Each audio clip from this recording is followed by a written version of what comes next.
ইমামের এক ইমাম হযরত ইমাম আহমদ ইবনে হাম্বল আল্লাহ পাক যাকে জগতের একজন ইমাম বানিয়েছিলেন হযরত ইমাম আহমদ ইবনে হাম্বল হুজুর আমার বাড়ি থেকে বেরিয়ে গিয়েছে হুজুর বাড়ি থেকে বেরিয়ে টুক টুক করে গিয়ে সন্ধ্যা যখন ঘনিয়ে এসেছে একটা মসজিদের ভিতরে সাত নামাজটা আদায় করে নিয়েছে মসজিদের ভিতরে সাত নামাজ আদায় করে বসে আছেন সমস্ত মানুষেরা কাতারে কাতারে মসজিদ ছেড়ে বেরিয়ে যায় আল্লাহ পাকের বান্দা হযরত ইমাম আহমদ ইবনে হাম্বল হুজুর ওই জায়গায় চুপচাপ বসে আছে ইমাম সাহেব এসে দাঁড়িয়ে গিয়েছে হুজুর আপনি বেরিয়ে যান ও মুসল্লি মসজিদ থেকে বেরিয়ে যাও এই মসজিদে কাউকে থাকতে দেব না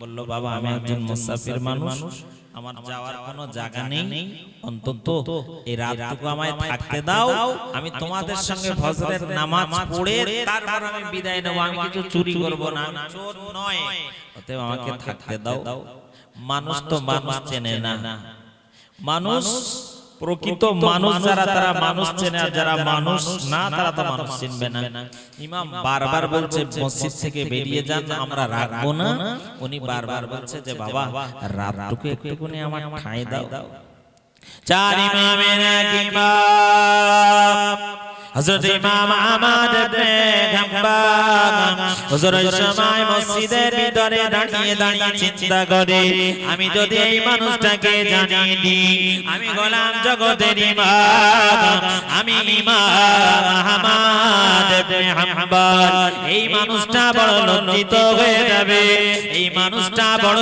ছোট হয়ে যাবে না জানে আমার আল্লাহ আমার প্রতি অসন্তুষ্ট হয়ে যাবে হযরত ইমাম আহমদ ইবনে হাম্বল ওই মসজিদের ভিতরে দাঁড়িয়ে গিয়েছে মসজিদের ভিতরে দাঁড়িয়ে চোখের পানিটা ছেড়ে দিয়ে ঝরঝর করে কাঁদছে ইমাম আহমদ ইবনে হাম্বল হুজুর যখন ঝরঝর করে কাঁদতে লেগেছে এ মুসলমানেরা ওই ইমাম সাহেব মসজিদ থেকে ঠেলে নিয়েছে মসজিদ থেকে বার করে দিয়েছে ইমাম আহমদ ইবনে হাম্বল শীতের রাত কঠোর ঠান্ডা রাতে ইমাম আহমদ ইবনে হাম্বল টুক টুক করে ওই মসজিদের কিনারা থেকে আস্তে আস্তে বেরিয়ে যায় অনেক দূরে একটা আলো জ্বলে দেখা যায়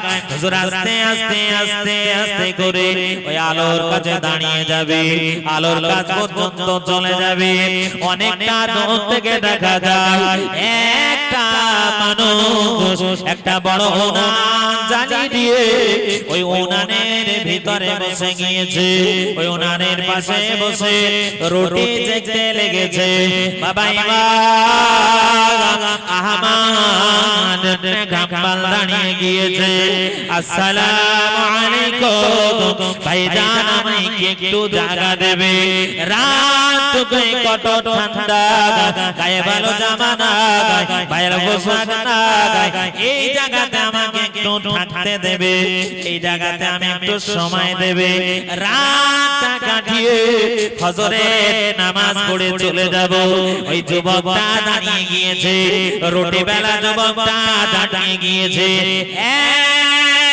দৃষ্টি তাকিয়ে গিয়েছে ইমাম আহমদ ইবনে হাম্বলের দিকে তাকিয়ে আছে আল্লাহর ওলি ইমাম ইবনে আহমদ ইবনে হাম্বলের দিকে তাকিয়ে বলছে আপনি কি আপনার পরিচয় থেকে একবার দেবেন ইমাম আহমদ ইবনে হাম্বল চুপচাপ দাঁড়িয়ে গিয়েছে কোনো জবাব দেয় না ওই মানুষটা যুবকটা রুটি বেলা যুবকটা দাঁড়িয়ে বলছে এ বাবা তুমি তো আল্লাহ পাকের জান্নাতি ব্যক্তি, তুমি আল্লাহ পাকের জান্নাতি ব্যক্তি, আমার সামনে তুমি দাঁড়িয়ে আছো।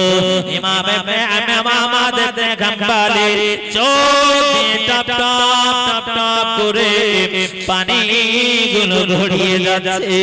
ওই সময় কাজা কাজে যুবকটা দাঁড়িয়ে গেলেন, বলল শোনেন, আপনি যেই নামাজ চুলোদ্ধারে দাঁড়িয়ে গিয়েছে, আপনার চেহারার ভিতর থেকে, আপনার শরীরের ভিতর থেকে আমি জান্নাতের খুশবু আমার নাকে পাই। দুজনাই তো দুনিয়ার মানুষ। একজন যুবক রুটি বেলে, সেই যুবকটা বলছে আপনি কি, আপনি তো একজন জান্নাতি মানুষ, জান্নাতি ব্যক্তি। ইমাম আহমদ ইবনে হাম্বল দাঁড়িয়ে গিয়েছে। ইমাম আহমদ ইবনে হাম্বল দাঁড়িয়ে বলছে, এই বাবা যুবক, আমি অন্য কেউ নয়, আমি গোলাম ইমাম আহমদ ইবনে হাম্বল। আমার পরিচয়টা শুনে নাও, আমি জগতের ইমাম। তবে যুবক একবার জানিয়ে দাও, একবারের জন্য শুনিয়ে দাও, আমি যখন দাঁড়িয়ে গেলাম তুমি কি করে বুঝলে আমি জান্নাতি? বলল হুজুর, আমি আল্লাহ পাকের কাছে সদাই কাঁদতাম, আল্লাহ পাক আমাকে মঞ্জুর করে নিয়েছে, আল্লাহ পাক আমাকে কবুল করে নিয়েছে। আমি যখন আমার সামনে কোনো মানুষ দাঁড়িয়ে যায়, জান্নাতি মানুষ হলে জান্নাতি সুগরান আমার নাকে আসে, জাহান্নামী মানুষ হলে জাহান্নামী মানুষের সুগরান আমার নাকে আসে। ও মুসলমানেরা, বলার উদ্দেশ্য হলো আমার একটাই, ঈমান যদি আপনার খাঁটি হয়, আপনি যদি খাঁটি মুসলমান হয়ে যান, আপনার ভিতরে আপনার কলব যদি, আপনার কলবে যদি ঈমান থাকে, আপনার কলবে যদি নূর থাকে, আপনি যদি আল্লাহওয়ালা হয়ে যান, আপনি যদি আল্লাহর বন্ধু হয়ে যান, আপনি যদি আল্লাহর প্যারা হয়ে যান, আল্লাহ পাক কখনো আপনাকে ফিরিয়ে দেবে না। আল্লাহ কখনোই ফিরিয়ে দেয় না। যদি বান্দা প্রকৃত আল্লাহর হয়ে যায়, পৃথিবীর যত শক্তি রয়েছে সব শক্তি যদি তাদের বিরুদ্ধে লাগিয়ে দেওয়া হয়, কোনো শক্তিতে কাজ হবে না। ইমাম আহমদ ইবনে হাম্বল হুজুর যখন উনি মুরিদ হয়ে গেলেন, আল্লাহ পাক এত ইলম দিলেন, হাদিসের এত জ্ঞান দিলেন, এত জ্ঞান থাকার পরে সামান্য একটা মানুষের কাছে বায়াত গ্রহণ করলেন। ওই দরবারে সব সময় পড়ে থাকে, ওই দরবারে সদা সর্বদাই পড়ে থাকে। ছাত্ররা যে দাঁড়িয়ে যায়, ছাত্ররা যে দাঁড়িয়ে যায়, এ আমাদের ইমাম, আপনি একজন ফকিরের দরবারে ফকিরের পায়ের ধারে বসে থাকেন, এটা সম্ভব নয়। আপনি একজন এত বড় আলিম, এত বড় মানুষ, আপনি ফকিরের পায়ের ধারে বসে থাকেন, আপনি আমাদের হাদিস শিক্ষা না দিয়ে কোনো কথার জবাব দেন না। হযরত ইমাম আহমদ ইবনে হাম্বল, চার ইমামের এক ইমাম, ইমাম আহমদ ইবনে হাম্বল ইশার নামাজ কানা আদায় করে নিয়েছে, আল্লাহ পাকের জিকিরে বসে গিয়েছে। হুজুর ওনার পীর যখন ওনাদের সকলের জন্য একটা খাঞ্চা বানানে, ওই খাঞ্চাতে করে যখন খানা দেওয়া হলো, ইমাম আহমদ ইবনে হাম্বল হুজুর আমার ওই সময় ভাতের দিকে তাকায়, ভাতের দিকে তাকায়, আর আমার আল্লাহ পাকের আসমানের দিকে তাকায়, একবার ভাতের দিকে তাকায়, আল্লাহ পাকের আসমানের দিকে তাকায়, কারো সঙ্গে কোনো কথা না বলে হযরত ইমাম আহমদ ইবনে হাম্বল ওই ভাতের থালা থেকে সকলের ভাতটা খেতে খেতে খেতে খেতে সব ভাত খাওয়া শেষ হয়ে গেল, এক লোকমা ভাত রেখে দিয়েছে। সমস্ত পীর ভাইরা ওই সময় বলা করতে লাগলেন, এমন বেয়াদব মানুষ তার নেই, আমাদের সকলের ভাত না দিয়ে নিজে নিজে সব ভাতগুলো খেয়ে নিয়েছে। খেয়ে হুজুর শুয়ে পড়েছেন, সবাই তো জানে ঘুমিয়ে আছে, ফজরের আজান হয়ে গেল, তাড়াতাড়ি করে ওঠে, ওযু টযু কিছু না করে, ওযু না করে সোজা নামাজের কাতারে দাঁড়িয়ে নামাজ আদায় করছেন। নামাজ শেষ হয়ে গেল, বিরাট কোলাহল শুরু হয়ে গেল, অত খাওয়া খেলো, সারা রাত ঘুমিয়ে গেল। সারা রাত ঘুমিয়ে যাওয়ার পরে সেই ব্যক্তিটা আবার ওযু ছাড়া নামাজের জামাতে সে নামাজ পড়ছে। যখন খুব কোলাহল হলো, পীর সাহেব বললেন, বাবা কি ব্যাপার এত কোলাহল? হুজুর বেয়াদবি নেবেন না, আপনার এই একজন আলেম মানুষ আপনার বায়াত, উনি এমন একজন ব্যক্তি আমাদের কাউকে ভাত দিল না, সব নিজে খেয়েছে, সারা রাত ঘুমিয়ে সকালবেলা আবার ফজরের নামাজের ওযু না করে সোজা ফজরের নামাজে দাঁড়িয়েছে।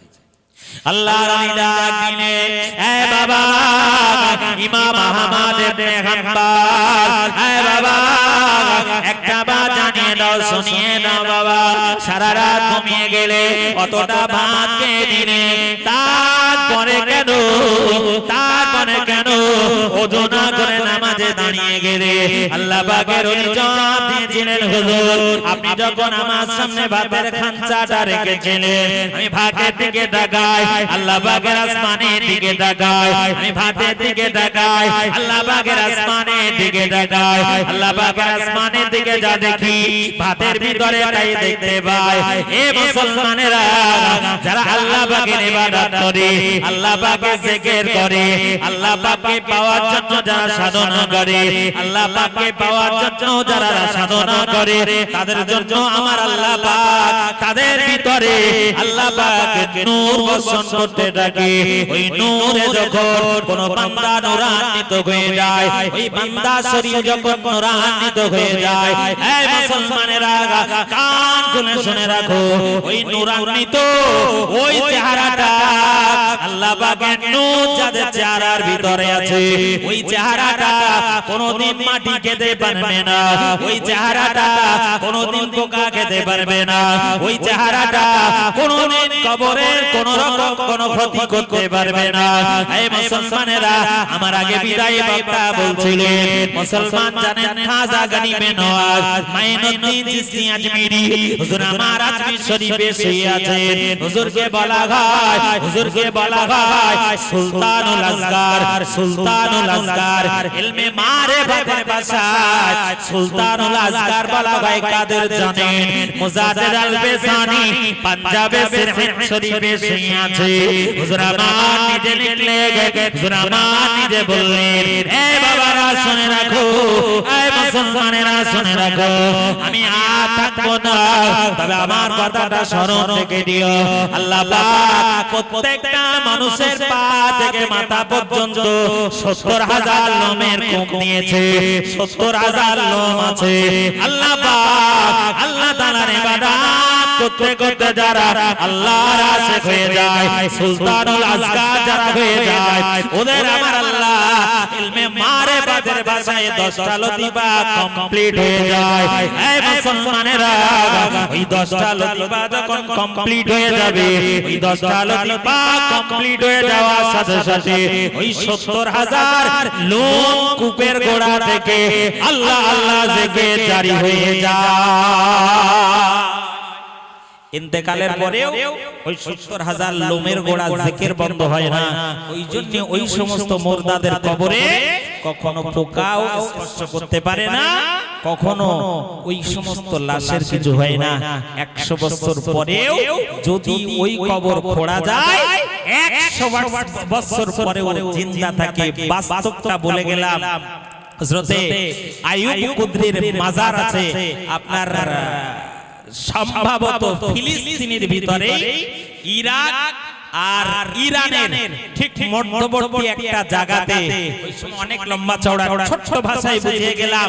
আল্লাহ ওয়ালা যারা তারা মরে না, তার বাস্তবটা আইয়ুব কুদরির যে জায়গাতে মাজার আছে, ওই জায়গাতে একজন মানুষ, তিনি যখন ওই এলাকা দখল করলেন, যেতে যেতে আইয়ুব কুদরি তিনি ছিলেন সালাউদ্দিন আইয়ুবীর সঙ্গী, তার সঙ্গে ইসলামের জন্য যুদ্ধ করেছেন যিনি। ওই আইয়ুব কুদরি কবরের পাশে দাঁড়িয়ে বলছে, আইয়ুব কুদরি একজন জেনাখোর, এই আইয়ুব কুদরি একজন ধর্ষক, এই কুদরি একজন ডাকাত চোর। এই কথা বলতে না বলতে ওই কবরটা ঠক ঠক করে কাঁপতে লেগেছে। কবরটা যখন ঠক ঠক করে কাঁপছে, কবরটা ঠক ঠক করে কাঁপতে কাঁপতে হঠাৎ করে দেখা গেল কবরের উপরটা ফেটে গেল, ওর ভিতর থেকে একটা পা বেরিয়ে এসেছে। ওই পাটা দিয়ে ওই গভর্নরের একখানা দিয়েছে লাথি, ওখানেই পড়ে গেল, ওখানেই ইন্তেকাল হয়ে গেল। ইরান আর ইরাকের সমস্ত মানুষেরা আইয়ুব কুদ্রির পাটা ধরে কবরে নামিয়ে দিতে যাচ্ছে, কিন্তু আর নামাতে পারে নাই।